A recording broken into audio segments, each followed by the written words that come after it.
All right, welcome to another episode of Critical Wade Theory and the show within a show that I call Killers in History. It's kind of a generic title, but what can you do?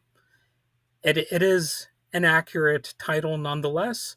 And today we're going to be looking at ancient Rome, actually. Yes, there were scandals, crimes, and chaos that happened in the history of ancient Rome. And it kind of makes sense because people refer to the fall of Rome all the time. And what do you know? If you have a bunch of criminal acts going on, you're probably going to have a society that is facing some problems, right? So I'm your host, Wade, and today I'm pulling back the curtain on one of the most sinister characters of ancient Rome, at least based on what I have read. I know they say history is written by the winners, and who knows, that might be the case here, but he is someone who was most certainly cold hearted and diabolical. His name, Statius Albius Oppianicus.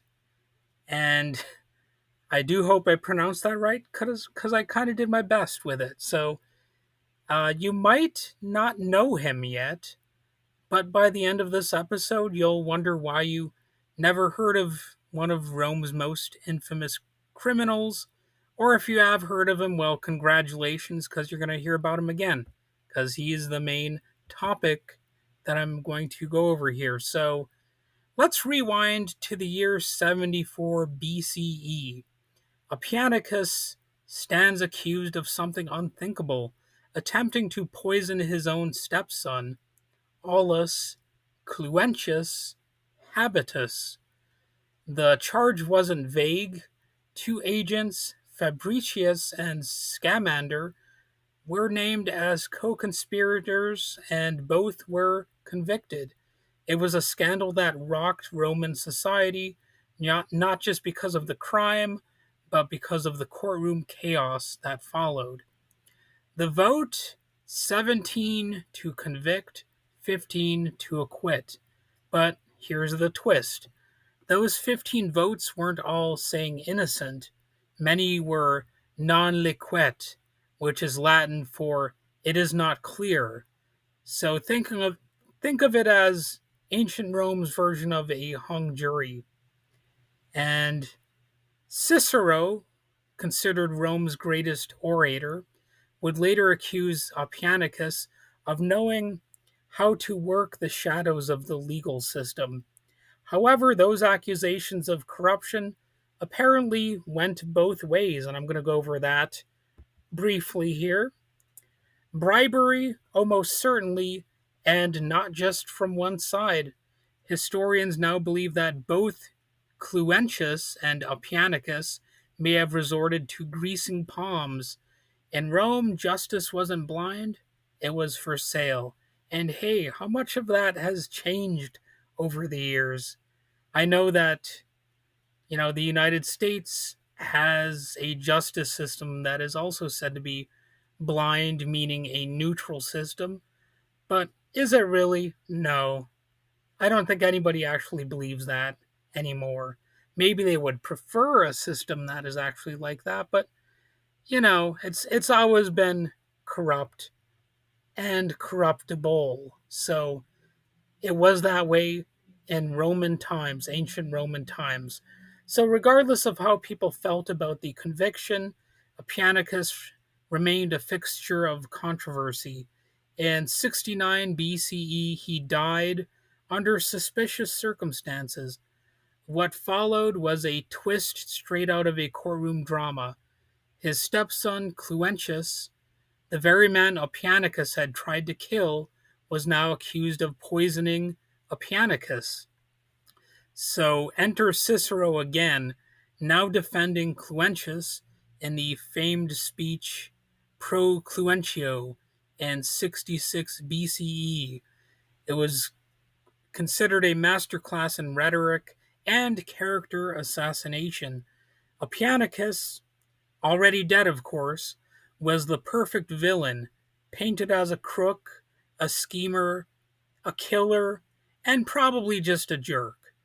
And the alleged list of murder victims of Oppianicus was extensive, mostly including family members such as his wife and brothers. So, yeah, that was probably not a good person. There there were numerous murders that he did I say murderers? I meant murderers that he was accused of. But anyway, how did he escape prosecution for some of those alleged crimes? Easy, at least in one case.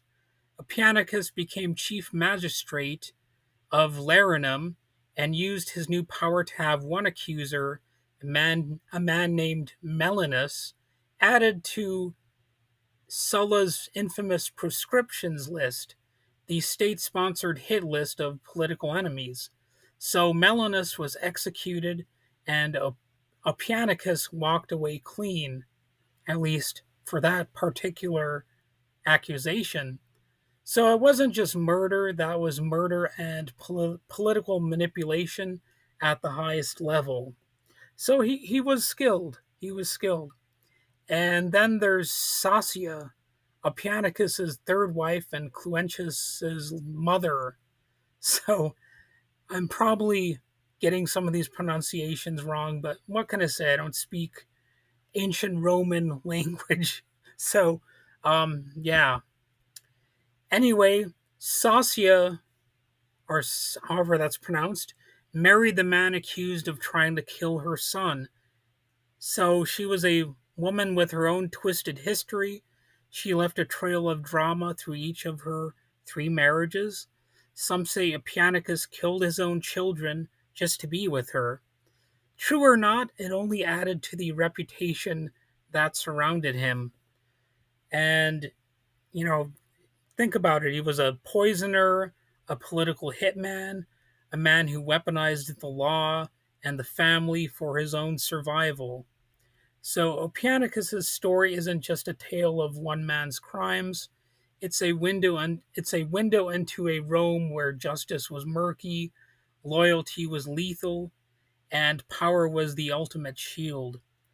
His legacy lives on not through monuments or honors, but through Cicero's scathing words, a man immortalized as a cautionary tale of what ambition, corruption, and cruelty can become when left unchecked.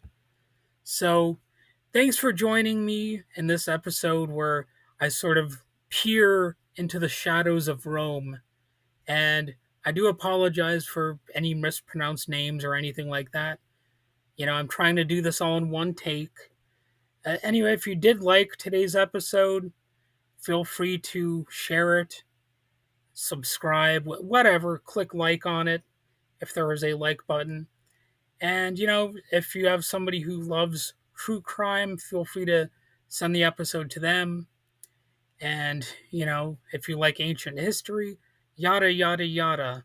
So until next time, beware the poisoners.